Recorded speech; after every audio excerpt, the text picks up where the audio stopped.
All right, Doug. So the red light came on. First thing I love to do is tell everybody your 90-second pitch to investors and what you guys do. Let's hear that. Yeah, so we're not a startup. We are an orthopedic wellness company that's been around for since 2015, Hmm. given 100,000 treatments. And Yeah. we're now at a point where we're ready to bring what we've done locally at our three clinics to footprints and communities around the country. So 125 clinics in the next 5 years is our goal.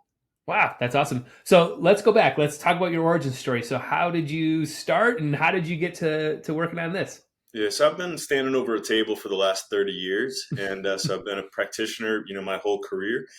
And during that time, I've worked in just about every environment possible, and really got burnt out in working in the insurance reimbursement world. Mm. That started feeling the squeeze more and more. So pretty early in my career, earlier than most, I jumped out into cash practice, and so I've really figured out two things: one, how to deliver elite level care to the common individual, really get results focused care. And then the other is we've really figured out the back office side of running cash practice.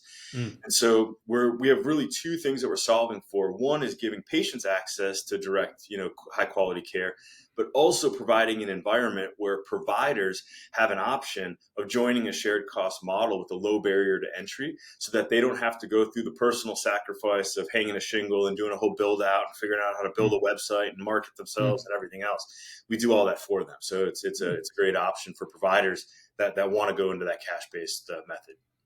That's cool. So I guess, how does somebody sort of start this journey? I know the location's been around, but is it more of a franchise model? Is it like how do you sort of describe the opportunity right now? It is a franchise model. So, Okay. and we actually have two franchise systems that superimpose over one another. So, Mm. Jeff, if you said, "Hey, man, I love what you're doing. I want to open up a structural elements clinic," you would be in the business of renting turnkey ready space to the providers. Mm. It's a real estate Okay. play, similar to what you see in the salon industry with the Oh, salon gotcha. suites. Hmm. You would have three revenue streams. You'd have retail, you'd have the rent from the providers, and you'd have the memberships that we sell for use of the passive modalities like Mm. cryotherapy, sauna, red light, that kind of thing. And then the therapists themselves, the practitioners, they're under a micro franchise agreement.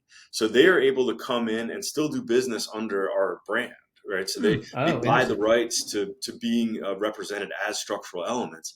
And so they can come in again. Day one, they get their business cards, they get their rack cards, they get presence on a website, they get somebody to handle social media for them.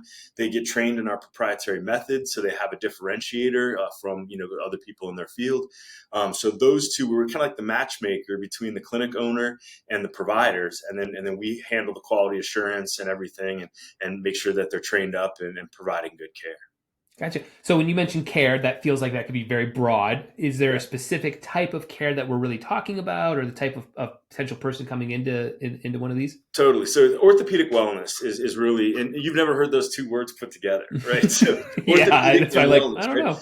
So Yeah. wait a minute here, but the fact of the matter is when people's orthopedic health starts to fail, their general health starts to fail, right? Mm. Everybody's got somebody in their family, or they know somebody who fell, broke a hip, and the perfectly healthy aunt or grandpa or whatever, that was the decline. Well, the same is true when people have osteoarthritis in the knees and they stop riding the bike or running or whatever it might Hmm. be. But even before that, proactive preventative care really allows people to move at optimum, and something that very few people understand: when our connective tissue is healthy, our fascia, I'm talking about the connective tissue that nobody really understands, is an organ system, and Mm. it's a bidirectional communication system with our autonomic nervous system, which regulates like all of the things that either make us healthy or make us unhealthy. Mm-hmm. Our cortisol levels, how well we're sleeping, the circulation throughout our body, our hormone regulation, our immune response, all of that is deeply affected by how well we're regulating our stress response. And that ties directly into the relationship between the fascia and the autonomic nervous system. And that's Okay. really our core thesis, is helping people get the bodies healthy so that regulation can happen in real time. So now I don't know if this is a competitor or not. So I'll just say this, but I use Restore. I'm here in Detroit. They've got the Restore. Yeah. so I went in when I was like researching and all this stuff before I reached out, and I was like, huh, looks like this, but it looks like you guys are on steroids from that. Like, there's just so many other things going on in the visuals and the graphics. Am I thinking of this the right way right Yeah, now? From that's a part of our you know, model. That's a part of okay, our model. Those passive yeah, modalities, and we do that under yeah, membership. We also offer hmm, the IV therapy, and we do yeah, health coaching, and we really have what we call it is internally is Project Nordstrom. mm, Right. So Nordstrom has been around for a long time. The brands that are in Nordstrom have come and gone. yeah, Right. right, So hmm, our thesis is not red light. Our thesis is not yeah, acupuncture. Our right, thesis is not Pilates. Our thesis is orthopedic wellness. And yeah, right now, we implement all of the best practices according to science and technology. Right. mm. And so if red light's no longer the best thing for building collagen and stimulating the mitochondria and it becomes some shockwave therapy, guess what? Sorry, red light, here comes Right, shockwave. Right. yeah, So we're really set up to be in a constant mode of evolution. And with having practitioners from multiple licensures, we really have built a culture of knowledge exchange. mm. So it's not just, hey, do what Doug does. He's the holy grail of authority on all things. It's really I'm the facilitator of Hmm, saying, hey, this doc over here's got some great ideas about knee arthritis, and athletic trainer over here has got some great mobility exercises for the mid thoracic. We yeah. learn from each other constantly. So I guess my next question then is, how do you maintain consistency and scalability as you start to grow to make sure that you don't get maybe a rogue physician or a rogue person in the system doing it their way, Yeah. I guess, so how do you sort of kind of control that and think That's about why we that? chose the franchise model. Yeah. I originally was diving into intellectual property protection and how Hmm. we can really mentor therapists throughout their career versus just continuing education. And there's no patent process. There's no. Yeah. It's really difficult. But franchise gives us at least some teeth, right? Yeah. Franchise gives us access to them to do quality assurance review. It gives us a brand standard that they have to go through and sign off before they can actually onboard. We Mm. have legal documents that say if they're not complying, that we have recourse. So it Right. really is why we chose the franchise model, is to give us that quality assurance. And then I mean, it's ridiculous, man. If you go into any drawer in any one of our clinics, they're going to look identical, because I Mm. actually have videos of like how to fold the patient gowns and like how Yeah. many gowns go in a stack before they're Right. going to get, Yeah. so that's where my OCD has kind of come in handy, right? But no, we've spent the last several years in all of that infrastructure. We have a whole intranet, portal for the therapists as they onboard. We have scripted calls that we've recorded, of how to, Mhm. acquire a patient and get the conversion to have them book. I mean, we've done all that legwork, and it's been a grind, man. I'm not gonna lie. Yeah, I bet. I bet. How do you or speak into why you guys are different than maybe traditional, solutions that exist right now? Like, how do you kind of, tell somebody like, no, no, no, what we do is this compared to Yeah, that. definitely. So the first big differentiator is operating outside of the insurance system, right? Mm. That gives us autonomy. Okay. Yeah. So somebody comes in and they're experiencing neck pain. I might find a solution in their feet. Your foot's Mm. collapsing. It's causing your hips to rotate. By the time you get up here and you're trying to get your eyes and ears level, it's causing tension in your neck. Right. Mm. So it gives us autonomy. If you're in the insurance model, you're treating their neck. Right. Yeah. And so that's the big differentiator is having that holistic approach, Mm. that autonomy. We also have a proprietary mapping of where change happens in the connective tissue, and this is from my 30 years of clinical research that I've Mm. done, understanding the body. And so that mapping allows me to train other providers who haven't been over a table for 30 years learning these patterns. It's paint by numbers, man. I Hmm. can teach you to find stuff in a weekend, right? Yeah. And so that's just looking through a different lens that you're not going to find anywhere else in the world. Part of that lens is we're very much interested in alignment of the pelvis. We're very much Mm. interested in global posture, and we're very much interested in how that regulates that autonomic nervous system. And Mm. so Mm. those things are really like the key factors that aren't being talked about nearly enough, and they definitely aren't being combined with the resources of all these recovery modalities and the tools to actually do something about it all under one roof. Wow. Wow. So, is there a type of location that you're looking for in this? Is there a perfect,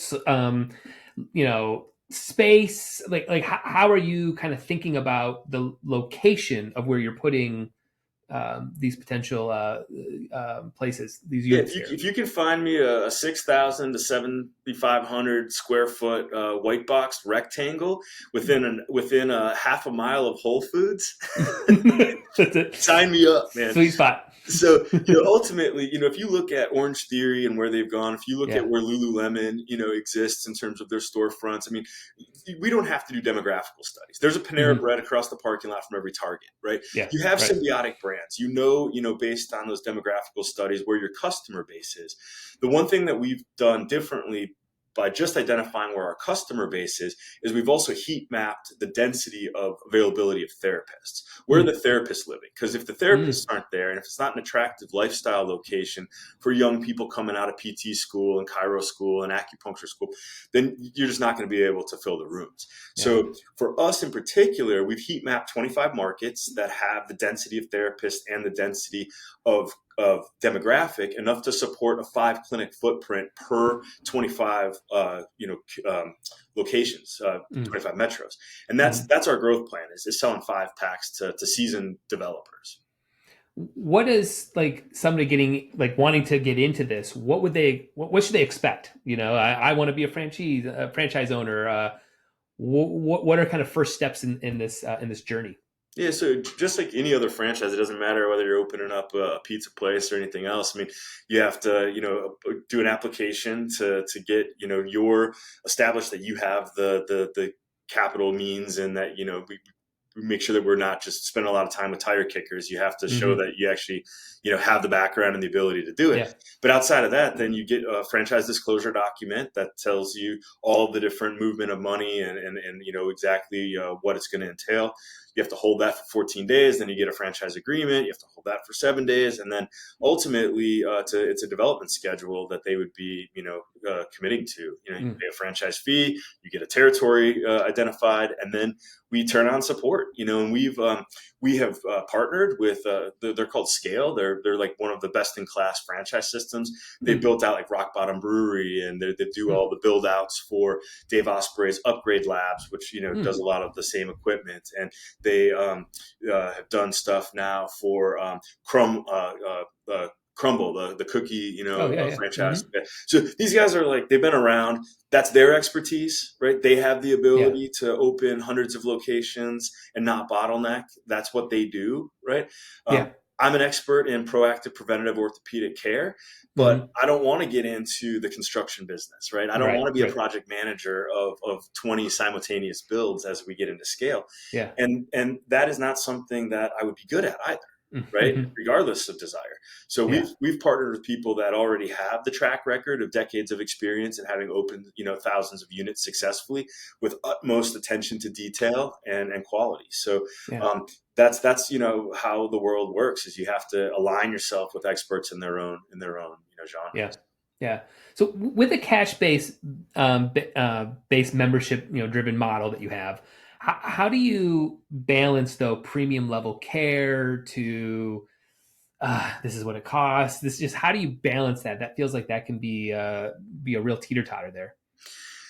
You have to understand the price tolerance within your market, obviously, Mm. right? Hmm. And we as a franchisor, we can't set prices for our franchisees, but we Yeah. can definitely pull research in terms of what's somebody paying to get their hair done down the road. Mm-hmm. Right. What are gym memberships going for in your market? There's a lot of other indicators that tell you what market tolerance is. Yeah. And we can kind of price ourselves accordingly. I would say we are on the upper end of the tolerance, but we Hmm. also have a very high quality environment Yeah. and deliver an exceptional product. Yeah. What surprises a lot of people when I share our demographical data is that, yes, you have people of a higher, net worth with disposable income and who prioritize their health and wellness, and they're the same customer base that's buying, yoga pants at Lululemon, and they're the same Hmm. that are, getting their salads at Whole Foods, right? We have Yeah. that, but the other demographic that is so willing to open their wallet and pay for immediate results are people that make a living with their body.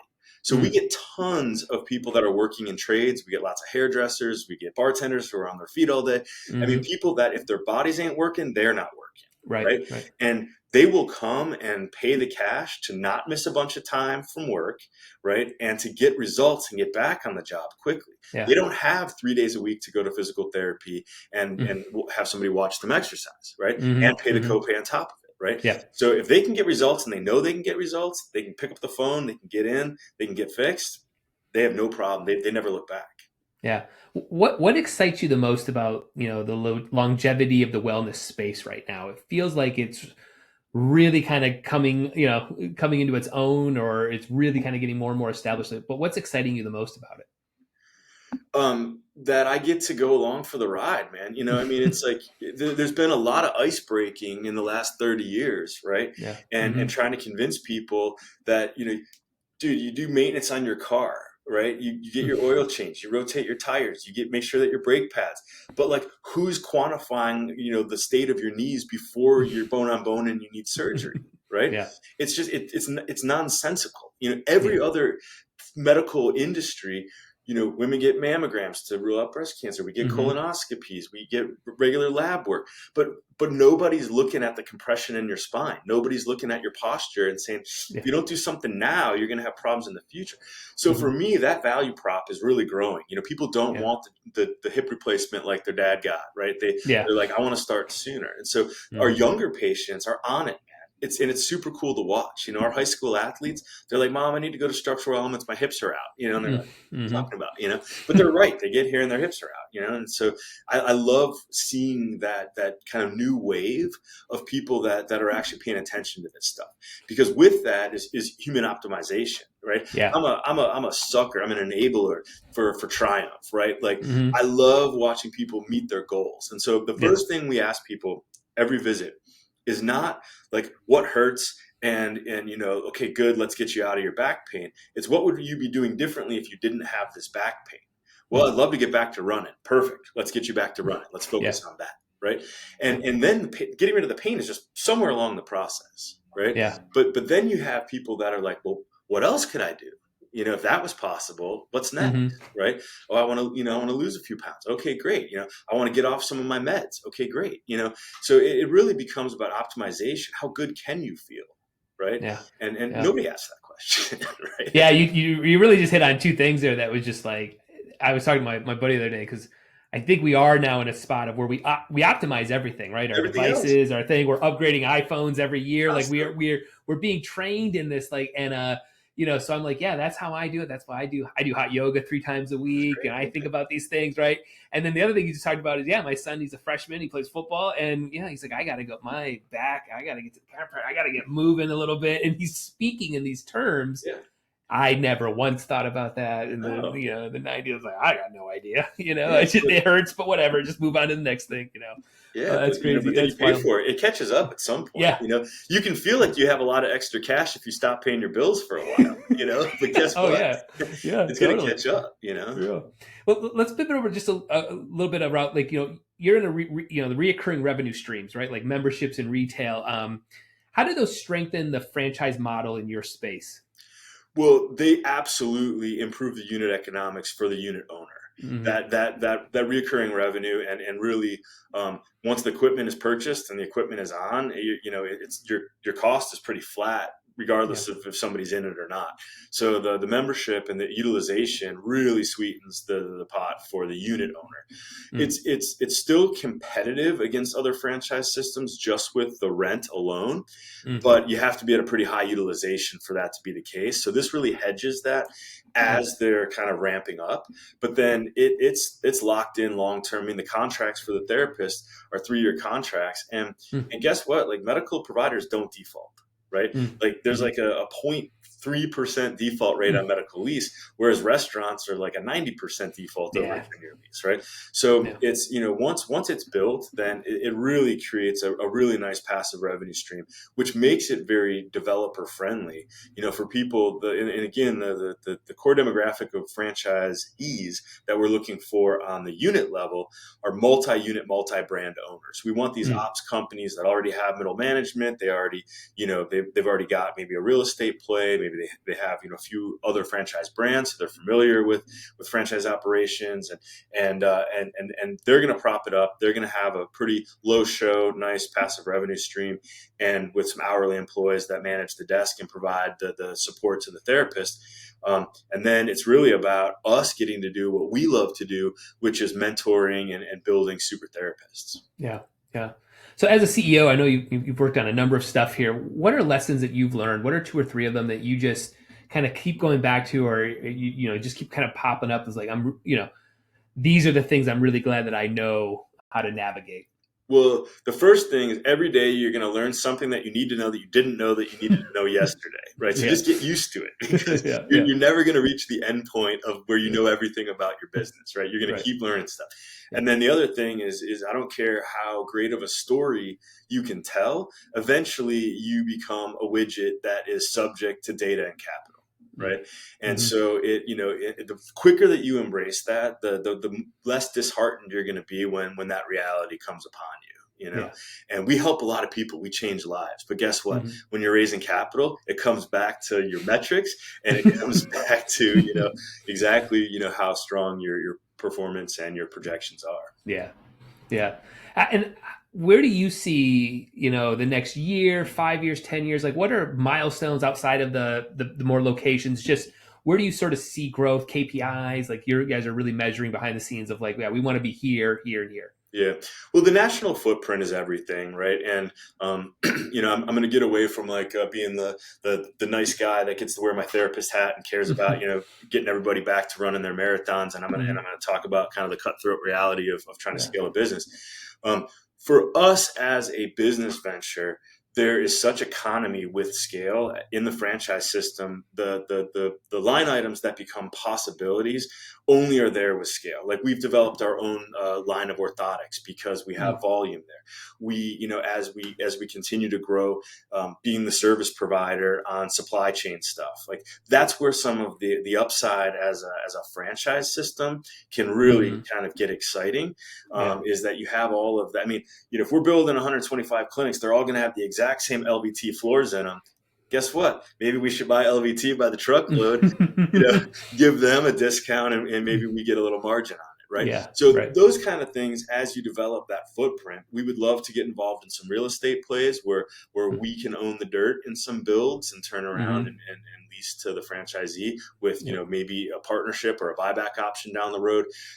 Those are all the other kind of just business opportunities that come with some sort of economy of scale, right? The other thing is it's more work to onboard 1 or 2 therapists at a time than it is just to put on the Bobby Brown microphone, get on the stage at the hotel ballroom, and just download a room full of people. Right. The other thing that I just get really excited about is as we're bringing more people into the system, to really be able to host trainings of a much greater scale, because then you have different bodies in the room. You have better examples of different conditions.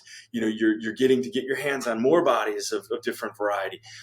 So for me as an educator, which I consider myself to be first and foremost, that gets me really excited, is to have that, that efficiency of getting to onboard numerous people. Everybody thinks that that's going to be our bottleneck. That's actually where we really come online. Yeah. So you guys, in the middle of a Republic campaign, how did the conversations internally go to say we should look at crowdfunding, to raise some capital? Well, this isn't going to be popular to you because you're across the pond, but I'm a Packer fan, man. I grew up in Wisconsin, and so I have that little piece of paper that whenever they win, man, I give it a little stitch, right? And I've always loved being an owner, a part of the team, right? And even though in the Packers case it's a ceremonial share, but it's cool to me that the fans own the team. I've always resonated with that. And up until this point, we've been 100% owned by our patients. Right. So all of our seed investors were evangelists that resonated with what we do and said, hey, I'm gonna help you grow this. I'm gonna help support this. Right. So I really like that. And because we want to keep the integrity of the work about the work, I was like, what better way than to open this up to, we have 10,000 patients in our database. What better way to open this up to allow them to participate? right? Yeah. And that also is part of why Republic approved us, is because we have that social proof. We Mm-hmm. have that community of people that could get us, early and initial traction. Yeah. So that was a big part of it. The other, and I'll just be totally honest with you, is I didn't succeed at finding a VC partner that was going to give me the amount of capital that we Yeah. needed until we were 3 to 5 million EBITDA. I'm like, Right. we're a Yeah. tech play, man. I was like, we don't need to go build buildings. Once I'm 3 to 5 million EBITDA, it's rear view mirror, right? Like Yeah. we're off to the races. Yeah. It's getting across that gap. And so Mm-hmm. as we kind of really sat with it, we're like, let's kick it off with crowdfunding. Let's even if we don't take down the whole 5 million that we're able to raise Mm-hmm. via Reg CF, we still are going to get all that social proof Yeah. of hey, maybe we get to $1 million and we have 200 investors who all see what we're doing, and that gives us a good indicator that this is a missing thing in other communities. Yeah. So that was kind of some of the some of the background of why I chose the crowdfunding. Yeah, it can be an incredibly powerful, machine to pull on to raise The capital. other thing, I mean, is like, between shows like this, between their platform, I did a thing on King Crowd. They're doing a crowdfunding symposium right now. I did a pitch to them. It's like the amount of brand exposure that we've got. Yeah, I know. And I'm making money while doing it versus having to pay for all those impressions. I'm like, tell me what I'm missing here, right? I hear you. I hear you loud and clear. So right now, what's keeping you up at night around the business? Like what is all right, we need to fix this, achieve this, hit this milestone. What is it right now? So really, it is getting capital in front of us so that we can go fast. And I say go fast because once you get in the game and you're spending the marketing dollars, I mean, it's expensive just to exist as a franchise. And if you're not hitting, there's a tipping point where you have to make some key hires so that you can support your early units. You just have to. Once you make that investment, you really need to achieve a certain benchmark of scale. Once we get past like the first 10, 15 new franchised units, we can take a little deep breath. We can circle back to our operations. We can say, hey, is there anything we could be doing better about our onboarding process? Is there anything that we could be doing better about our initial messaging and marketing for new franchisee acquisition? But that's really like getting across that gap. I mean, most people in the franchise world, they don't even consider you a franchise unless you have 10 units, right? And so showing people, all the naysayers and the haters out there, showing them that we are reproducible, and that this isn't just Doug, you're special, man. I believe that you're great, but can this really be reproduced? And so getting across that gap and showing, yes, it is a reproducible model. We've done our diligence. We put the structure in place. Those units are doing well. That's the gap that I feel like then we really can have the foundation to build something powerful. That's awesome. So people are listening. Where can they jump in to learn more, connect with you? Where should we send people? Yeah, structuralelements.com, just our primary page. There is a link on there to invest. That will right now take you to the Republic page. And if we do any follow-up offering, we'll have information about it there. So if you miss this campaign, we'll keep that updated with how people can get involved, at least contact information. And really, it's something that even if you don't have a clinic in your community and you want one, you don't have to be the franchisee. It can start with like, talk to your chiropractor, be like, have you checked these guys out? Right. Because what they're doing is they're actually building something that's going to be kind of this one-stop shop, and you might want to be a part of it. So you don't have to be like the person that's going to, invest $1 million to build a clinic, right? You can just be a conversation starter, and then I'm very responsive to my inbox. So if anybody ever wants to ask me a question or chat me up, it's just Doug@structuralelements.com, and you'll get a response. Awesome. Well, Doug, I appreciate you taking time out of your day. Probably got a lot on your plate, right? A lot of stuff going on here. This is a great conversation. I've been watching your campaign from afar over here, and I was excited to have this conversation and get into the weeds with you on it, because I think it's just a really unique model. One that, struck me too, as I'm in my hot yoga world and the restore, and I am your client. I'm the one doing this stuff. You know what I mean? Perfect. Like I'm optimizing this beautiful body here. Well, all you gotta do is introduce me to your hot yoga instructor, and wait, that is I'm saying warm room yoga, right? Yeah. That's right. Warm room yoga. Yes. Yeah. Yeah. Very cool. Well, Doug, I appreciate you taking their time out of day. And everybody, we'll have all the links in the show notes. So if you're watching, you want to dive in, just click on those links, and we'll guide you the right way. Sounds Doug, good, man. I thank you so much appreciate for your the time. time.